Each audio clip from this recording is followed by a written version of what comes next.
This Devon Larratt versus Ryan SP and the ethics committee topic is an interesting one, and the hype isn't dying anytime soon. We have heard a lot from Devon, but only a little from Ryan SP. I'm quite sure he will be responding with a detailed review as well in the near future, in his next live stream probably.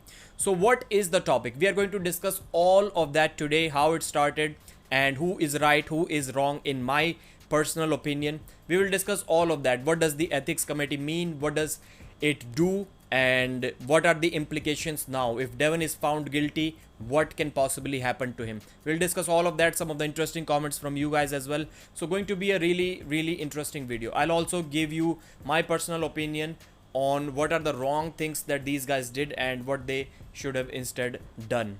So let's start.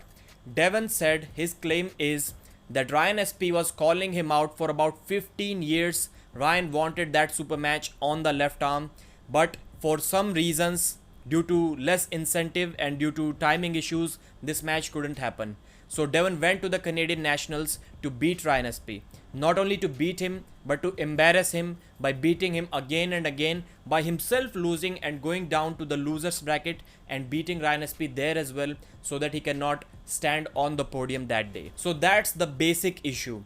Before discussing further details, let's go back to the first video that Devon uploaded and what was it about. So it was uploaded on Devon's channel on 28th of June titled Nationals. There Devon called out Ryan SP without taking his name. He said that I'll be there, be prepared. I don't know if there's any names that pop out that are going to the Nationals that are, been saying that they want a piece of me for a long time. And the second video was uploaded on the same day. It was a short on his channel titled Canadian Champ with some question marks. Devon said, "You didn't hear me." He was calling out Ryan SP once again without taking his name. I haven't trained. I'm sure you have. Don't let opportunity pass you by. The third video dropped the next day, 29th of June. It was titled Still No Answer. Once again, Devon called out Ryan SP without actually taking his name. Then the event happened. We all saw how Devon defeated Ryan SP with ease. It was total destruction. There was nothing that Ryan SP or anyone else can say about that. The victory was fair and square, and Devon was the better man, and not only the better man, probably the much better man on the table. So after that, Devon uploaded his next video. So we'll say number one video first once again after the event actually happened. The title was Why It Happened, SP Nationals. Devon basically said that he was loosely discrediting his left arm for almost 15 years. And then he teamed up with Chris Gobby and said nasty things. From my perspective, the dude was loosely discrediting me for about 15 years. And then he teamed up with that little puss bag, Chris Gobby. If you have been following arm wrestling for about 3-4 years, you must know that Devon has a very serious beef with Chris Gobby. Probably this beef ranks highest in Devon Larratt beefs that are real. Not just online trolling beefs, but real beef. And that was also one of the reasons why Devon didn't like Ryan SP. That's what he himself said. In the second video, which was titled Nationals Weekend Complete, Devon said that there are some complaints how he got into the Nationals without qualifying in the provinces first. Devon replied to this, "Why do you want to make it harder for the athletes? You want to reduce entries, reduce the level, and reduce the money." This is one point that I totally disagree with. Usually people give their verdict towards the end. I'm giving my verdict towards the beginning of this video, beginning part. And I'm going to say that I'm mostly agreeing with what Devon Larratt said or did. I'm about 70-75% in agreement with Devon and about 25% against him or 25% in favor of Ryan SP. And I'll give you the reasons for that. So first of all, this part I totally disagree with what Devon said. You want to make it harder for the athletes. Devon, if you're watching this, you know what else makes it harder for the athletes? If somebody role models you, you go to a tournament and you destroy someone, you embarrass him on the table talking trash talk. And let's say there are 10 new guys who attended that tournament and somebody else does the same treatment to them as well. So are they going to return to the table? Maybe half of them will, but maybe 5 will drop. So that is also kind of taking away from the athletes. They may not return back to the table. And the other thing that Devon said, reduce entries. Once again, that can also reduce the entries, reduce the level, and reduce the money, everything. What Devon did works perfectly fine in super matches, and in some case it worked here as well. Because everybody's talking about Canadian nationals now. This is probably the most famous Canadian nationals in the history, just because of Devon Larratt. So it can kind of work for the fans' perspective. What Devon was saying is perfectly applicable to the fans' perspective, people who want to watch arm wrestling. But for the athletes who are actually competing, this may not be the best thing, because they can also face the same consequences, and if they are new, they may not return back to the table. Then Devon talked about the questions about his attire. He was wearing Crocs in sports mode. That's what Devon said. And Devon said, nobody told me. I didn't know that I needed to wear shoes. After that, he went on to say if somebody is wearing wrong kind of shoes, wrong color shoes, that was but a lot of over exaggeration from Devon's part, because nobody talked about the wrong type of shoes or wrong color of shoes. And some people were saying, I think Tom Stubblebane, he was saying that this is super woke. Asking people to wear a certain kind of dress or shoes is super woke. US is probably the wokest country in the world, and everywhere else. I heard from Uncle John, he said that in Canada they still allow you to compete barefoot, but everywhere else there is some kind of dress code. You have to wear shoes. So that is not woke. Every single serious sport in the world follows that. And in arm wrestling, we need to stop acting like we are the most completely separated sport from the entire world. All of the other sports follow the same thing, dress code or rules or strictness, everything. But arm wrestling is somehow separated, that it must include steroids. That's another lie that has been promulgated in the arm wrestling community, and some blind fanboys try to defend that steroids are the must. We need steroids in arm wrestling, and that only happens in arm wrestling. And other thing, ethics. Somehow the arm wrestling community made this ethics, this beautiful and important word, they kind of painted it in a negative way. Like, since when ethics is a negative word? I also don't like some words like the overuse of discipline word, but ethics, that's okay, man. There is nothing wrong with that word. So since nobody told Devon, I know it was his responsibility as well to know. But is Crocs allowed? They say sport shoes, they say shoes or barefoot. They don't say Crocs. So it's kind of a gray area. We can give Devon and also the others a pass on this one. Last second idea for me to compete. That's what Devon said in this video, which is not true, because he's been making videos for that about 3 days. If he considers 3 days as last second idea, then I don't know. Devon said, and I quote, I don't feel bad about anything I did. If he wants a rematch, I'll do it again. Alright, the third video that Devon dropped was Canadian Arm Wrestling / Ethics Committee. Devon said, and I quote, I self-identify as a bully. I suppose my type might not be welcome to fight at the table anymore.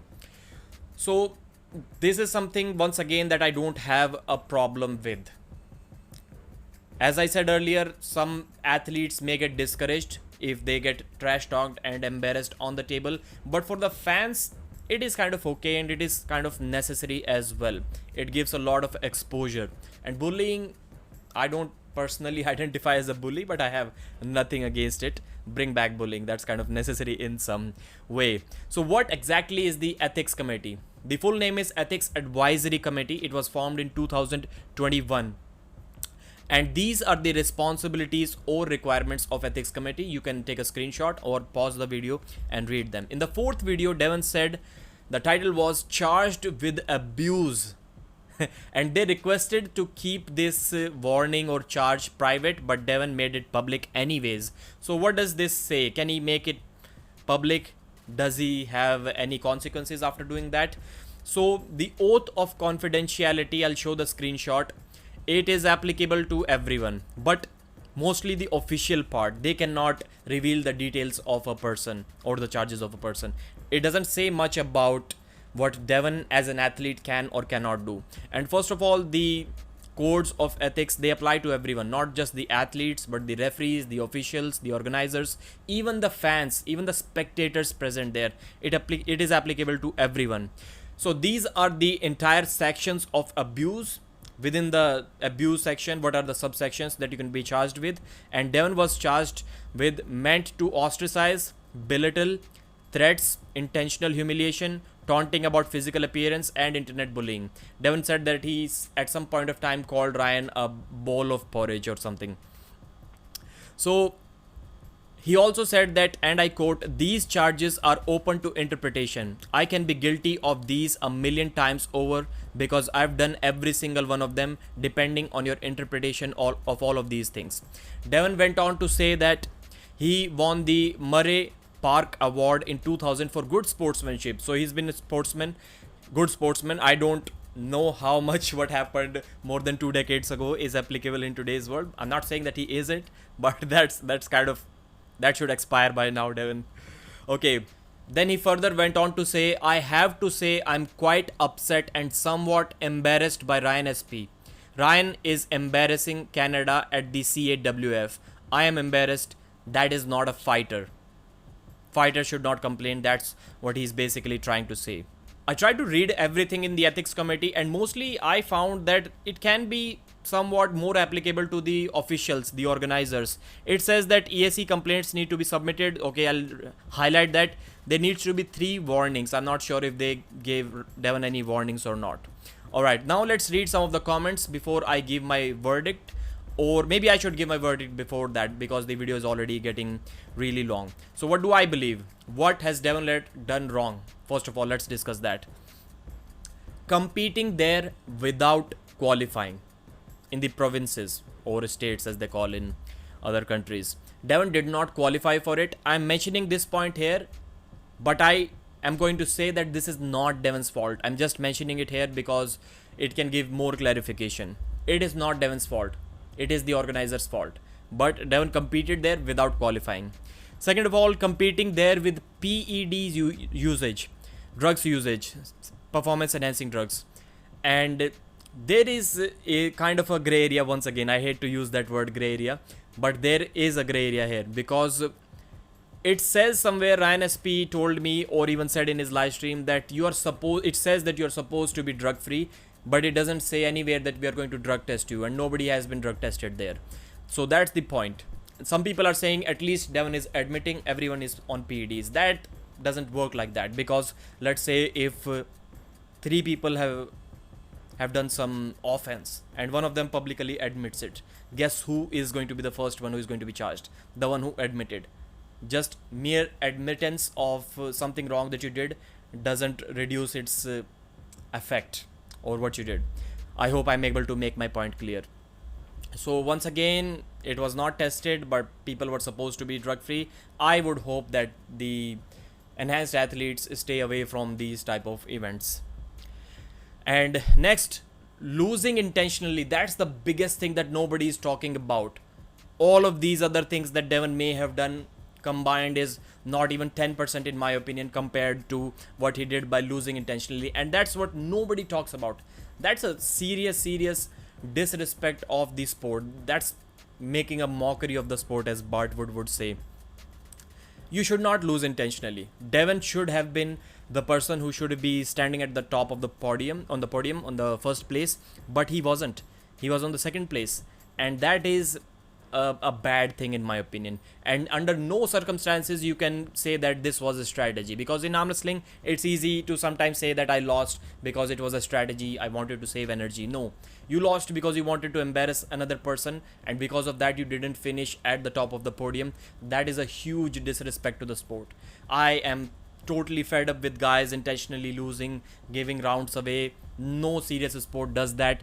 It's almost kind of match fixing. There's just not bribery or money involved here, but the rest of the aspect is same. You're intentionally losing or not performing up to your level that you can, and in some cases it can be like charged criminally. People can be sent jail for doing that if there is some money involved, and I hope it stops. You shouldn't lose if you are capable of winning. And the fourth thing that Devon did wrong is that he talked about Ryan. He said he talked a lot of crap, but he didn't mention what kind of crap he talked about. Because what I got from this entire situation, and I clarified that from Ryan as well, all he said that he believes he can beat Devon. And Devon himself admitted till that date, Ryan Hespe had a winning record over him. So if you've already beaten someone, you can kind of expect to beat him again in the future. Let's say if we ask Alex Cordecha, can you beat Hermes Gasparini? Of course he's going to say yes. Well, maybe not Alex, because he's going to be politically correct, most likely. But I think you get the point. There is nothing wrong in believing that you can beat someone. And that's all of the crap that he talked about Devon, saying that he believes he can rank higher than Devon. He believes Devon should not be ranked that high. That's all. And there are some people saying under Ryan's comments that, dude, you were talking so much trash, you were talking so much crap, and they don't even know what Ryan talked about. Most of the fans of arm wrestling have joined, half of the fans of the arm wrestling have joined after 2020. So that's another problem. Devon should clarify, or this is one situation where he should publicly speak about that he did not talk in like kind of a too much disrespectful way. He just called me out believing that he can beat me, so that Ryan will get less hate probably. What did Ryan do wrong? He's the chairman of the federation. He allowed Devon to compete without qualifying. Bro, what were you thinking? Why did you allow him to break the rules? And that's the similar thing that happened in the East versus West qualifier finals as well, where Travis allowed everyone to compete in because of two reasons. First one would be he can have more talent, high level talent, that is going to qualify for the East versus West. Second of all, he can get some extra entry fees. And Devon did not even pay the extra fees that was expected to pay. He was expected to pay here. So that was one point. Devon should not have been allowed to compete. That is a huge no-no, because then everyone else is going to say, I should also be allowed to compete. Why was Devon allowed to do that? He may have involved personal emotions. We cannot say that for sure, because we have not heard about that from Ryan. We cannot say even till now that Ryan Hespe is the one who filed these complaints again, although it is most likely, highly likely, but we cannot say that for sure. These are still speculations from Devon Larratt and from the fans, from all of us. Third one is not speaking about it publicly. It is hugely discrediting Ryan. He's becoming the public hated figure, and he should speak about that, preferably as soon as possible. Now I'm going to read some of the comments, some of the interesting comments about this topic. All right. Ryan is the president of the organization and lead of the ethics committee, also happens to be the victim. So whatever we discussed early on, it's kind of a strange situation. During a slow time, this is absolutely amazing drama and I love it. They could have just said that targeting one guy is against the spirit of the sport, which I also kind of agree with, and asked him not to come again, and he would have. Okay, that's what basically he's saying, and I agree with this guy. And the bullying does help sell the pay-per-views, but the problem here, brother, is there were no pay-per-views. What kind of pay-per-views are you talking about in the nationals? Next up we have I love Devon, but he admits to the violations listed in the letter, case closed. And he did admit that he did all of those things. But the worst that this ethics committee can do is that they can ban Devon Larratt from competing there once again, or holding any kind of official position in the Canadian Arm Wrestling Federation. And that is something that Devon is totally not interested in.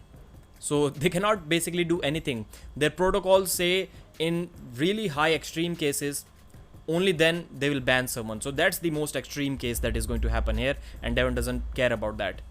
Alright, so what is Devon contesting here? He basically admits everything he's been accused of, even calls his own actions as bullying. That is something that he did say.